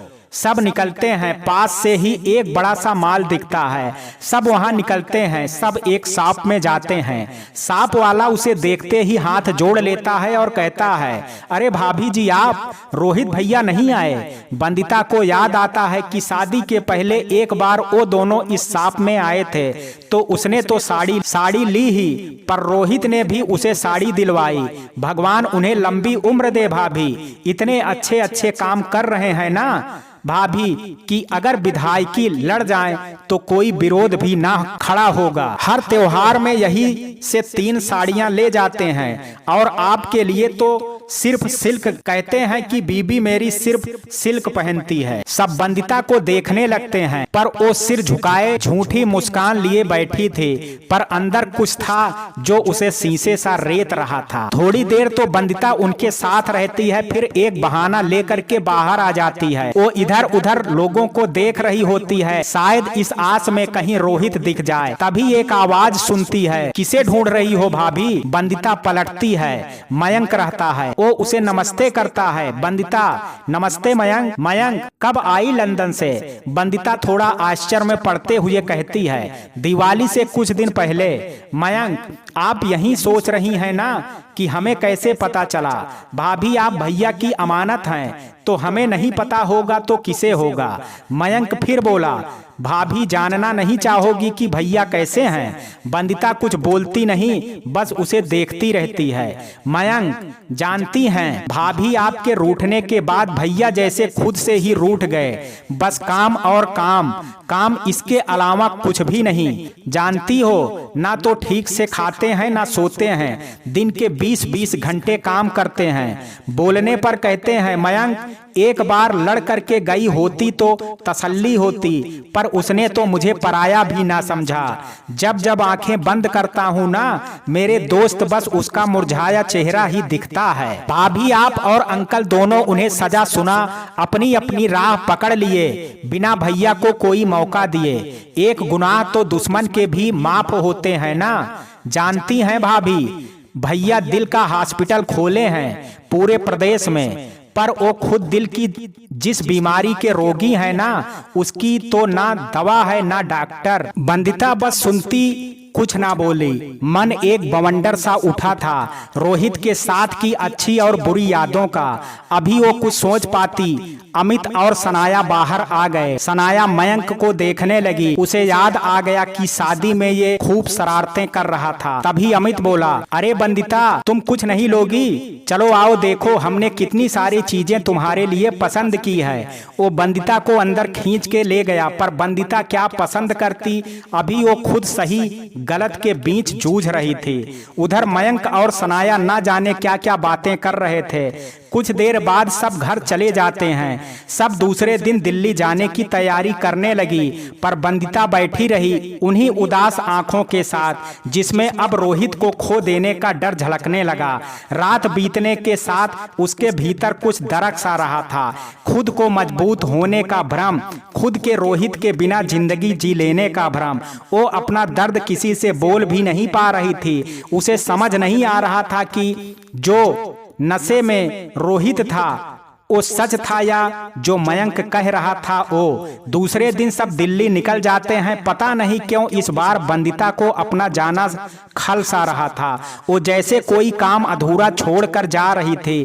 फिर उसके अगले दिन भोर की फ्लाइट थी। सब तड़के एयरपोर्ट पहुंचते हैं। अब सब एंट्री गेट पर पहुंचते ही होते हैं कि पारुल बंदिता के सामने खड़ी हो जाती है आकर के। दोनों एक दूसरे को देखने लगते हैं। तभी पारुल का हस्बैंड मनीष उसे नमस्ते करता है। वो पारुल के बच्चे को कंधे पर लिए था। बंदिता भी अपना सिर हिलाती है। पारुल उसके गले में हाथ डाल करके लिपट जाती है और कहती है, आई एम सॉरी बंदिता, उन सारे मिसबिहेवियर के लिए जो मैंने किए। हो सके तो हमें माफ कर देना। अभी बंदिता कुछ कहती उससे पहले ही पारुल आंखें पोंछते आगे बढ़ गई। बंदिता उसे जाते देखते रही। फिर सब कुछ घंटों बाद लंदन पहुंच जाते हैं। इस बार जाते समय बंदिता बहुत भावुक हो गई थी। सबको बंदिता का यूं कमजोर पड़ना खल गया। बंदिता लंदन पहुंच खुद को काम में उलझा लिया। उसे हमेशा मयंक की यही बात याद आती है, भैया ने खुद को काम में इतना झोंक दिया है कि सोना भी भूल गए हैं। सनाया बंदिता में आई इस परिवर्तन को महसूस कर रही थी। धीरे धीरे एक एक दिन गुजर रहा था और बंदिता उतनी ही मायूस दिख रही थी। एक शाम बंदिता घर जाने के लिए निकली ही थी कि तभी सनाया का फोन आया। सनाया, बंदिता आप घर पहुंच गए? बंदिता, नहीं भाभी, बस रास्ते में हूँ। सनाया, बंदिता मुझे हॉस्पिटल में एक इमरजेंसी आ गई है, शायद देर हो या फिर सुबह मैं आऊँ। अमित भी शायद लेट नाइट आए, आउट ऑफ सिटी गए हैं। वो क्या है ना कि मेरा एक गेस्ट आया है, तुम प्लीज उसे जरा देख लेना। मैंने डिनर ऑर्डर कर दिया है, बट प्लीज जरा तुम टी कॉफी पूछ लेना। बंदिता, डोंट वरी भाभी, सब हो जाएगा। बट ऐसा कौन है? सनाया ये सुनते ही, ओके बाय बंदिता, प्लीज देख लेना। I am going late dear. Sanaya phone रख देती है और बंदिता पूरे रास्ते ये सोचती है कि ऐसा कौन है जिसे मैं नहीं जानती, क्योंकि भाभी के घर वाले तो यहीं रहते हैं और घर में कोई आया नहीं। यही सोचते सोचते वो घर पहुंच जाती है। आदतन वो बेल बजाने के लिए हाथ बढ़ाती है, क्योंकि हर रोज अमित या सनाया में से कोई ना कोई होता है। फिर उसे याद आता है तो वो अपनी चाबी से दरवाजा खोल अंदर जाती है। अंदर लॉबी में कोई नहीं दिखता है। फिर वो डाइनिंग एरिया में देखती है, वहां भी कोई नहीं होता। फिर वो अपने रूम में आ जाती है। फ्रेश होने के बाद बंदिता कॉफी बनाती है और गेस्ट रूम की तरफ बढ़ जाती है। वो नॉक करती है और पूछती है, would you like to take coffee? कोई बोलता है, yes sure, please come in. Bandita सोचती है कैसा बदतमीज है, अपने बाहर नहीं आ पा रहा है, मुझे बुला रहा है। वो अंदर जाती है। कमरे की बालकनी पर कोई खड़ा होता है। उसे रोहित की छवि लगती है, पर मन ही मन में ये सोच कि रोहित की याद उसके दिमाग में हावी हो जाती है। वो उससे कहती है, कॉफी ले लीजिए और किसी चीज की जरूरत हो तो बताइएगा, मैं अपने रूम में हूँ, भाभी भैया को आने में लेट हो जाएगा। वो उसके जवाब का इंतजार करती है और फिर मन में बुदबुदाती है कि कोई बेसिक मैनर्स ही नहीं है इस आदमी में। फिर मुड़ करके बाहर जाने लगती है। तभी वो बोलता है, मुझे तो तुम्हारा प्यार और माफी चाहिए बंधु, मिलेगा? बंदिता की आंखें फैल जाती हैं। वो मुड़ करके देखती है तो रोहित ठीक उसके 1 गज के फासले पर खड़ा होता है। वो फिर मुड़ती है बाहर जाने के लिए, पर पैरों में ना जाने पत्थर जैसे बंध गए थे। धड़कन बेतरतीब धड़कने लगी, वो कांपने लगी, वो गिरने जैसी होती है। तो रोहित दोनों हाथों से उसे पीछे से थाम लेता है। वो उसे छुड़ाने चलती है तो हाथ उसके हाथों का स्पर्श पा करके उसी पर ठहर जाते हैं। रोहित उसके ओर पास आ जाता है और उसे अपनी ओर मोड़ कहता है, माफ नहीं करोगी बंधु मुझे? तुम्हारी नाराजगी, तुम्हारा रूठना, तुम्हारा गुस्सा, तुम्हारी नफरत सब स्वीकार है मुझे, पर तुम्हारा घुट घुट करके रहना बर्दाश्त नहीं होता है। मैंने गलतियां की तो मुझसे लड़ो, गालियां दो, पर यूं खुद को सजा मत दो बंधु। मैं आत्मग्लानि में मर जाऊंगा, शायद रोज थोड़ा थोड़ा मर ही रहा हूं। जानती हो बंधु, तुम और डैडी दोनों मुझे एक साथ छोड़ करके चले गए। डैड तो वापस नहीं आ सकते थे, पर तुम तो आ सकती थी ना, एक बार मुझे समझाने। पर माम के नाते तुमने भी मुझे छोड़ दिया। पर हर रोज मैं खुद को तुम दोनों का दोषी मानने लगा। खुद को नशे में डुबो मार डालना चाहता था, क्योंकि उसी ने तो मेरी जिंदगी के 2 अजीज लोगों से मुझसे दूर कर दिया था। आधी आधी रात को उस झील के किनारे बैठा रहता कि शायद तुम कभी वहां आओ, पर तुम ना आती। मैं नशे में पागलों की तरह पूरे घर में तुम दोनों को ढूंढता, तुम्हारी साड़ियों, तुम्हारे कपड़े लेकर के पूरी पूरी रात सीने से लगाए रोता रहता था। इसी तरह एक दिन मैं डैड के कमरे में गया उन्हें ढूंढने। मैं उनके बेड के पास खड़े होकर के उन्हें महसूस कर रहा था कि मेरी नजर साइड टेबल पर रखी एक फोटो फ्रेम पर पड़ी। मैंने उसे हाथों में लिया, उसमें हम दोनों की तस्वीर थी। तुम एक छोटे बच्चे की तरह मुस्कुरा रही थी, बिल्कुल निश्चल, और मैं उस बच्चे की तरह जिसे अपना सबसे मनपसंद खिलौना मिल गया हो। उसने बंदिता को बेड पर बैठा करके खुद उसके पैरों के पास उसका हाथ पकड़ करके उसके पैरों से सिर टिका करके बैठ गया था। तभी मानो मेरी चेतना जगी और मैंने ठान लिया कि तुम और डैड मुझसे यही चाहते थे ना, कि मैं अब तुम लोगों को वैसा ही बन करके दिखाऊंगा जैसा तुम लोग चाहते थे। मैं वैसे ही बनने लगा बंधु, पर मेरा सुकून, मेरा चैन, मेरी नींद, सब कुछ तो तुम थी ना बंधु। मैं तो इन सबको भूलता जा रहा था। मयंक तुम्हारी कसम दे करके डॉक्टर के पास ले गया। उसने ढेर सारी दवाइयां लिखी और बोला, अगर आप सोएंगे नहीं तो it is very dangerous for you. पर कैसे सोता? जब कभी पलकें बोझिल होती तो आंखें बंद होने लगती, तो दिल जोर से धड़कने लगता और सोचता कि अगर तुम इस बीच आई तो मैं तुमसे माफी कैसे मांगूंगा। नहीं, मैं सो नहीं सकता।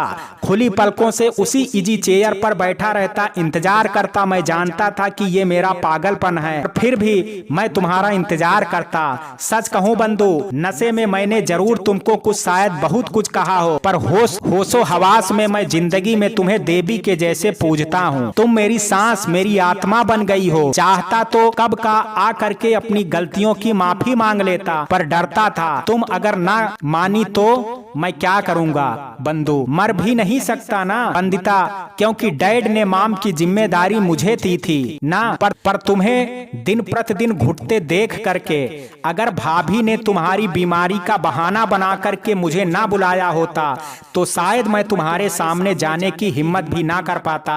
वो उसकी ओर देख करके रोने लगा और फिर रोते हुए फिर बोला, माफ कर दो मुझे, प्लीज माफ कर दो। कह करके वो उसकी गोद में लिपट गया। बंदिता के आंसू आज उसकी भावना बन करके बह रहे थे। उसके हाथ खुद ब खुद रोहित के बालों में फिरने लगे। उसने झुक करके रोहित के सिर पर अपना सिर रख करके उसे बाहों से घेर लिया और रोहित आज माफी मांग बंदिता को गोद में नींद के मोह में फंस करके सो गया, क्योंकि आज उसने बंदिता से माफी मांग करके फिर उसे मोहित कर लिया। तो मित्रों, ये कहानी आपको कैसी लगी, आप अपनी राय मुझे कमेंट बॉक्स में जरूर दीजिएगा। वीडियो अगर पसंद आया हो तो वीडियो को लाइक शेयर, अगर चैनल पर पहली बार विजिट कर रहे हैं तो कृपया चैनल को सब्सक्राइब करना ना भूलें। कल मिलते हैं एक नई कहानी के साथ, तब तक के लिए जय हिंद जय भारत।